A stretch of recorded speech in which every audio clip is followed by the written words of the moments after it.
El restaurante El Diamante Real, uno de los más sofisticados de México, ubicado en la zona más exclusiva de la Ciudad de México, era el lugar donde los millonarios e influyentes de la alta sociedad se reunían. Empresarios, políticos y celebridades solían frecuentar ese espacio, donde cada platillo era meticulosamente elaborado por chefs galardonados. María Álvarez, madre del legendario Canelo Álvarez, siempre fue una mujer de hábitos sencillos. A pesar de ser la madre de una estrella del boxeo mundial y de llevar una vida cómoda gracias al éxito de su hijo, nunca perdió su humildad. Su estilo de vida seguía siendo discreto. Sus prendas eran simples, sin marcas lujosas ni extravagancias. No ostentaba joyas costosas ni le interesaba frecuentar lugares donde la gente exhibía estatus. Para ella, la verdadera riqueza estaba en la familia, en los valores y en la gratitud. Pero aquella noche, su amiga la convenció de salir a cenar a un lugar especial. Llegaron al restaurante con tranquilidad. María no era una mujer que buscara llamar la atención. Su comportamiento siempre había sido educado, amable y discreto. Pero bastó con que entrara para que las miradas comenzaran a pesar sobre ella. El maitre, Fernando Beltrán, un hombre de mediana edad, alto y esbelto, observaba cada detalle de la clientela. Vestía un traje impecable con un broche dorado en la solapa, símbolo de su posición de autoridad dentro del restaurante. Su postura era rígida y su mirada, siempre analítica y selectiva. En cuanto María y su amiga cruzaron la entrada, frunció el ceño. No reconocía a esas mujeres y, por la sencillez de su vestimenta, inmediatamente juzgó que no deberían estar allí. Cuando se acercaron a la recepción, Fernando mantuvo un tono frío e impersonal. Sin siquiera hacer contacto visual, preguntó el nombre de la reserva. La amiga de María lo confirmó y él revisó la lista, tomándose deliberadamente más tiempo del necesario. El primer indicio de desprecio estaba ahí. Finalmente encontró el nombre y dejó escapar un suspiro contenido, como si estuviera haciendo un favor al permitir su entrada. Con una expresión indiferente, autorizó su paso sin la cortesía habitual que brindaba a los clientes regulares del restaurante. María percibió la hostilidad en la recepción, pero decidió ignorarla. No se dejaba afectar fácilmente. Después de todo, conocía bien a las personas que juzgaban a los demás por su apariencia y no por su carácter. Las dos fueron conducidas a una mesa junto a la ventana, con vista a la ciudad iluminada. El ambiente era sofisticado, con candelabros de cristal que reflejaban una luz dorada en el salón, meseros con guantes blancos sirviendo vinos carísimos y platillos meticulosamente montados con detalles casi artísticos. Tomaron el menú y comenzaron a elegir sus platillos. María, con su gusto sencillo, optó por un tradicional mole poblano acompañado de arroz blanco y tortillas frescas. Su amiga eligió un robalo a la parrilla con salsa de hierbas finas. Cuando el mesero llegó a tomar la orden, el desprecio en su expresión era evidente. No se molestó en disimularlo. Con un tono cargado de sorpresa, insinuó que no esperaba un pedido tan tradicional en un restaurante de lujo. María simplemente asintió, con educación. Pero lo sabía. Sabía perfectamente lo que estaba ocurriendo. La comida tardó más de lo normal en llegar. Otras mesas que habían ordenado después de ellas fueron servidas antes. Los meseros evitaban mirarlas. Estaban siendo ignoradas. La amiga de María comenzó a sentirse incómoda, mientras que María, por otro lado, se mantenía tranquila, como si ya estuviera acostumbrada a este tipo de situación. Su expresión permanecía serena, pero la tensión en el ambiente era innegable. Y entonces ocurrió. Un grupo entró al restaurante y, de inmediato, todo cambió. Era el senador influyente Ramón Velázquez, acompañado de su esposa y dos empresarios reconocidos. En el mismo instante en que cruzaron la puerta, la dinámica del lugar se transformó por completo. Toda la atención se desvió hacia ellos, haciendo que el propietario del Diamante Real, un hombre de traje azul oscuro con un aire imponente, apareciera rápidamente y se dirigiera personalmente a la entrada para recibirlos con una sonrisa cargada de deferencia. Los meseros, que hasta unos instantes antes parecían demasiado ocupados para atender a María y su amiga, ahora corrían para asegurarse de que la mesa del senador estuviera impecable. Cambiaban copas, alineaban cubiertos a la perfección e incluso llamaron al chef del restaurante para que viniera personalmente a saludar a los recién llegados. En ese momento quedó claro que había una jerarquía invisible rigiendo aquel lugar. Mientras todo giraba en torno a la llegada de esas figuras influyentes, María y su amiga seguían allí, completamente ignoradas, como si fueran invisibles. Y entonces, finalmente, llegó el platillo que tanto había tardado en ser servido. Pero en lugar de ser entregado con la misma elegancia y cuidado que recibían los demás clientes, el mesero prácticamente arrojó los platos sobre la mesa con prisa, sin siquiera mirarlas. Como si solo quisiera deshacerse de una obligación incómoda. Fue en ese instante cuando la amiga de María ya no pudo contener su indignación. Su voz, cargada de frustración, rompió el aire con firmeza mientras exigía una explicación sobre por qué estaban recibiendo un trato tan diferente. recalcando que estaban pagando como cualquier otro cliente y que no había ninguna justificación para semejante comportamiento. Antes de que el mesero pudiera responder, Fernando Beltrán, el maitre que lo había estado observando todo desde la distancia, decidió intervenir de la peor manera posible. Se acercó lentamente a la mesa, cruzó los brazos y, con un tono falsamente cortés, explicó que el restaurante valoraba la experiencia de sus clientes. Pero no tardó mucho en dejar en claro su verdadera intención. Con una insinuación velada, dejó entrever que aquel era un lugar frecuentado por personas de alto nivel, sugiriendo que su equipo simplemente se aseguraba de que todo funcionara de la mejor manera para los clientes habituales. Su tono y su mirada condescendiente dejaban claro que, en su opinión, algunas personas simplemente no encajaban en ese ambiente. Fue entonces cuando la sangre de María comenzó a hervir. Pero, aún así, mantuvo la calma. No iba a darles el gusto de verla perder el control. Con una mirada fija y penetrante, le preguntó directamente si eso significaba que ellas no eran bienvenidas en el restaurante. Fernando, sintiéndose seguro dentro de su propia arrogancia, sonrió de lado y, sin rodeos, insinuó que algunas personas se sienten más cómodas en lugares que se ajustan a ellas, dejando claro que, según él, María y su amiga no pertenecían a ese espacio. El silencio pesó en el ambiente. Los clientes de las mesas cercanas comenzaron a notar la situación. Algunos lanzaban miradas discretas de curiosidad, mientras que otros disimulaban sonrisas de satisfacción, como si estuvieran de acuerdo con aquella actitud. A pocos metros, el senador y su comitiva también se dieron cuenta de lo que estaba ocurriendo, pero, al igual que los demás, no dijeron nada. Nadie intervino. Nadie frenó la humillación. Los ojos de María sintieron cada una de esas miradas. Eran un juicio silencioso, un intento de reducirla a la nada. Pero ella entendía perfectamente lo que estaba pasando. Y fue en ese instante cuando el destino del diamante real comenzó a sellarse. Aunque ellos todavía no lo supieran. Ella podría haberse levantado y marchado. Podría haber exigido respeto, pero decidió ignorarlo. No porque no le importara, sino porque sabía que discutir con ese tipo de gente no llevaría a nada. Ya había lidiado con ese tipo de prejuicio antes. Respiró hondo, tomó los cubiertos y comenzó a comer. Su amiga, sin embargo, ya no podía disimular la indignación. El maitre, Fernando Beltrán, seguía observándolas desde lejos, con el mismo aire de superioridad, mientras susurraba algo a uno de los meseros. Una risa contenida escapó. Parecía que la situación se calmaba. Pero entonces, empeoró. Entre el elegante murmullo del restaurante, uno de los meseros, un joven de expresión arrogante llamado Luis, se acercó nuevamente a la mesa.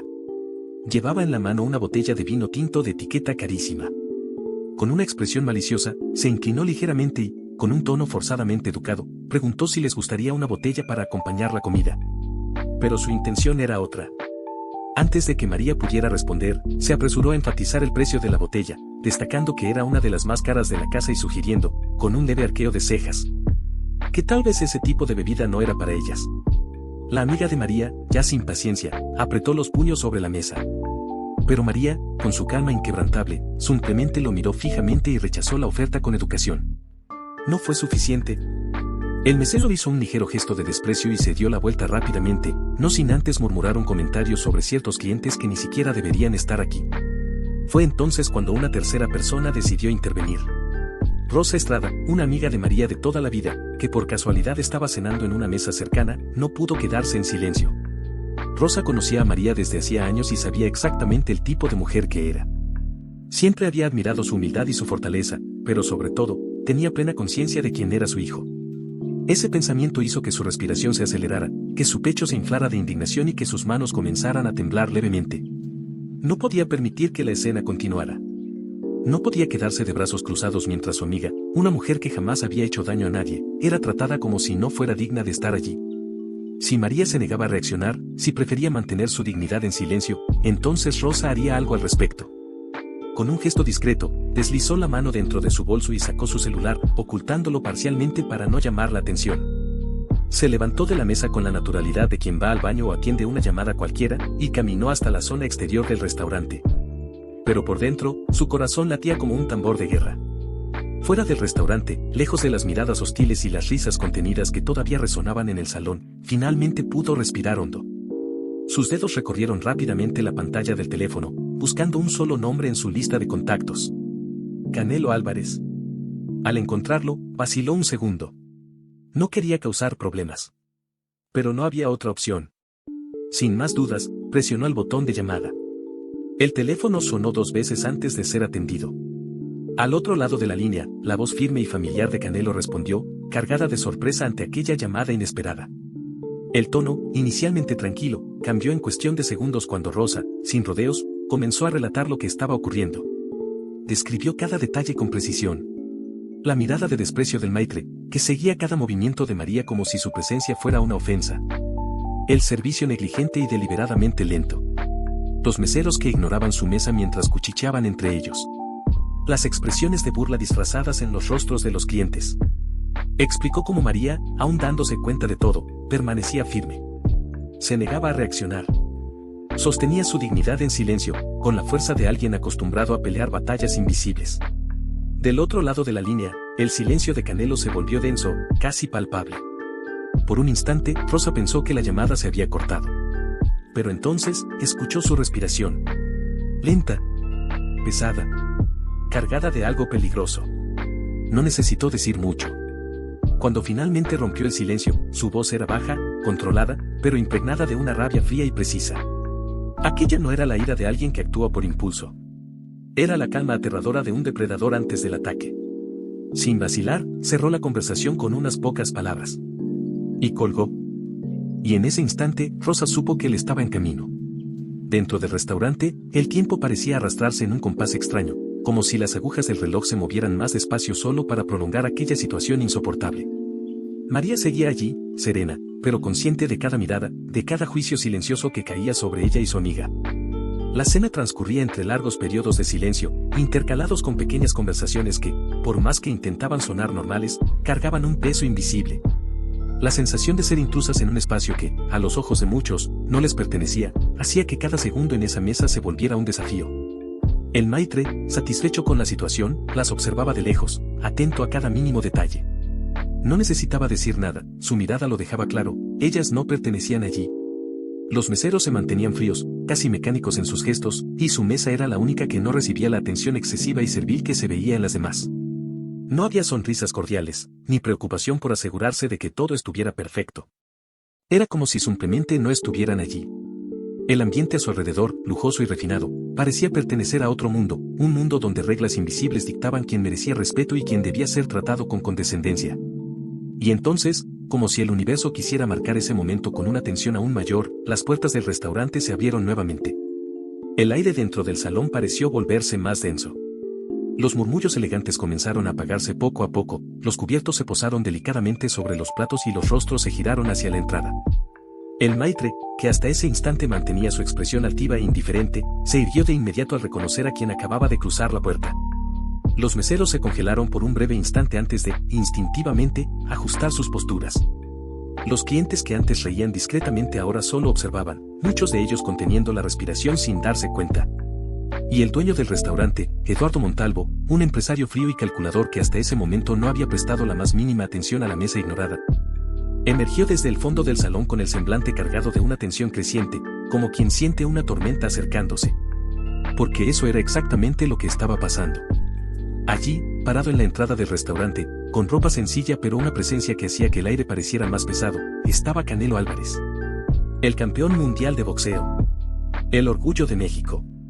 El hombre que siempre protegió a su familia por encima de todo. Y en ese instante, cuando su mirada recorrió el salón y encontró a su madre sentada en aquella mesa, supo que algo estaba muy, muy mal. El silencio en el Diamante Real era denso, casi irrespirable. El ambiente, antes lleno de conversaciones discretas y risas contenidas, había sido devorado por una tensión sofocante. Porque Canelo Álvarez estaba allí. No necesitó decir nada. No necesitó levantar la voz, ni hacer un solo gesto. Su simple presencia desestabilizó por completo la atmósfera del restaurante. Los meseros, que minutos antes despreciaban a María y su amiga, ahora parecían petrificados, como si toda su arrogancia hubiera sido drenada de sus cuerpos por la sola presencia de él. El maitre, Fernando Beltrán, que hasta hacía poco mantenía una postura altiva y condescendiente, ahora mostraba una sonrisa forzada y trémula, como quien intenta apagar un incendio con gasolina. El dueño del restaurante, Eduardo Montalvo, sintió el peligro materializarse frente a él. En un reflejo casi instintivo, se ajustó el traje e intentó adelantarse a los acontecimientos. Pero Canelo ya se estaba moviendo. Caminaba por el salón con pasos firmes y calculados, su mirada fija en la mesa donde aún estaba sentada su madre. Cada movimiento suyo era un aviso silencioso. Un mensaje claro de que algo muy serio estaba a punto de suceder. Entonces, se detuvo. Se quedó de pie al lado de María. Su mirada barrió cada rostro en el salón como una cuchilla afilada. No necesitaba preguntar qué había pasado. Ya lo sabía. El silencio se prolongó en segundos interminables hasta que, finalmente, habló. Sin prisa. Sin elevar la voz.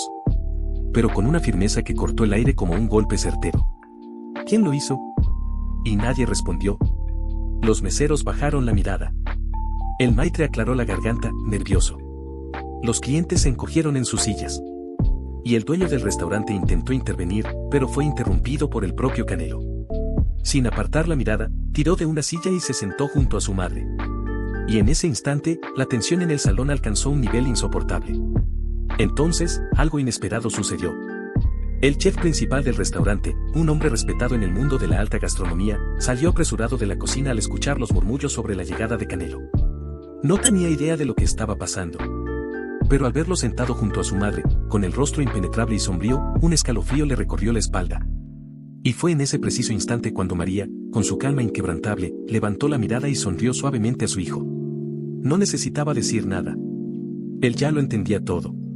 Y fue exactamente en ese momento cuando la ruina del diamante real comenzó. Canelo Álvarez no necesitó alzar la voz, no necesitó amenazas ni confrontaciones físicas. Su presencia, sombría e implacable, era suficiente para transformar el ambiente en un campo de tensión casi insoportable. Sentado al lado de su madre, pasó las páginas del menú lentamente, sin prisa. Sus ojos recorrieron cada platillo, analizando las descripciones de las preparaciones refinadas y las bebidas exclusivas, mientras la atmósfera a su alrededor se volvía cada vez más densa.